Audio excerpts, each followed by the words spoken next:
Magandang araw na naman pong muli sa inyong lahat mga ka-vlog, boss, idol, regular viewer, silent viewer at kasama na rin po ang lahat ng mga OFW. Ang gagawin ko naman po ngayon ay isa pong complaint na hindi po namamatay itong makina kapag pinapaandar. Ito po isang Huo dump truck na 371 model.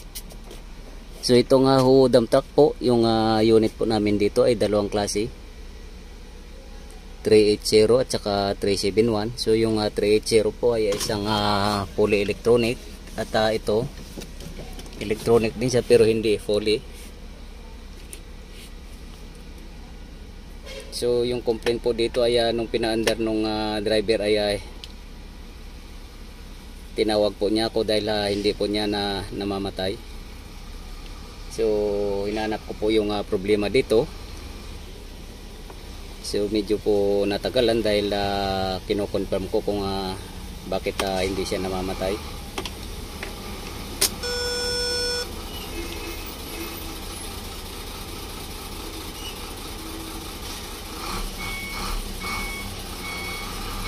At katagalan po ay nakita ko rin yung problema niya.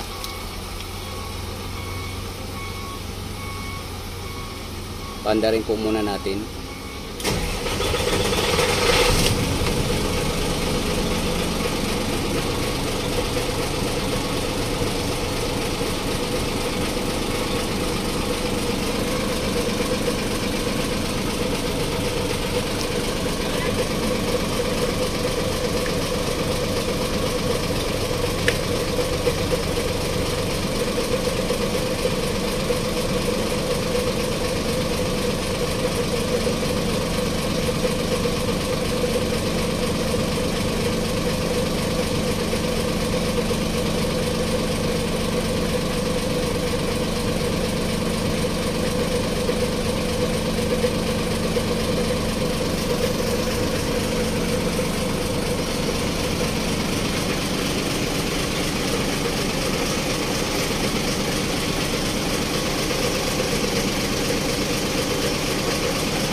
So ayan po, ngayon po ay namamatay siya.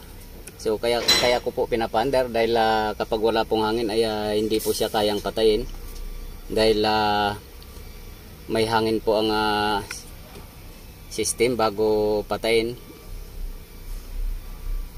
Dahil yung magnetic po niya yung pong nag-ooperate po ng pagpatay sa injection pump ay mayroon po siyang hangin. So kailangan pong magkaroon muna ng hangin. So ang problema po dito ay dito ko po siya nakita sa BCM niya. So hinugot ko po itong dalawang wire na to.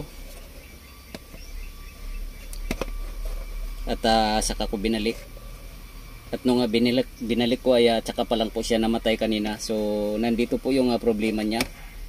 So pwede pong lilinisan ko muna siya ng contact cleaner. At kapag umulit pa siya, bali under observation po siya. Kapag umulit po siya ulit, ay pwede pong orderan ko po ng panibagong BCM to. So maaring nandito na po yung problema niya at hindi na po siya accurate. So sa ngayon po ay tatanggalin ko po muna at lilinisin ko po yung mga terminals niya.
So bali ni-reset ko lang po yung BCM na to at kinlining ko at obserbahan ko siya kung uulit ng uulit po sa susunod. So pwede ko pong orderan to ng bago or iswasapin ko po sa ibang unit para malaman po kung talagang lumalabas yung problema. Pwede po tayo mag-swapping basta parehas po yung number. Siguraduhin lang po natin. Dahil mayroon pong BCM na pag minsan parehas po yung number pero yung loob magkaiba. So yun naman po ang nagiging problema. Marami pong lumalabas na problema pag ganun. Yung ibang connection na mga accessories ay gumagana po pero yung iba naman ay nagmamalfunction kahit na parehas po yung number. So kapag parehas po yung number, pwede naman po natin na buksan to para makita natin yung design sa loob. So pag minsan po kasi hindi pare-parehas ang design ng mga electronic part dito sa loob. So yun po ang nagiging problema. Kaya kung nagtataka kayo pag minsan na hindi accurate, so titingnan po natin yung loob nito. Pwede po titingnan ng loob nito. Dahil doon po natin malalaman yung mga electronic parts. Kung hindi ba magkapareho. So last time po kasi mayroon po akong in-order na BCM. So kung ano-ano po mga lightings ang lumalabas. Pero magkaparehas po ng part number. So ingat po tayo at kailangan chichikin po natin yung mga in-order natin pyesa. Lalong-lalo na po yung mga importanteng pyesa. So paandarin po natin ulit.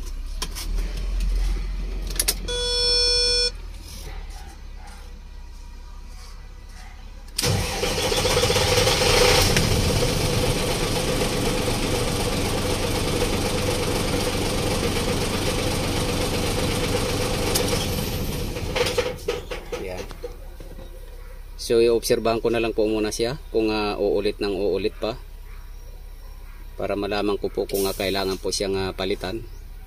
So hanggang dito na lang po muna ang video kong ito. Please like, subscribe na lang po and hit notification bell para sa susunod na mga video. God bless all po.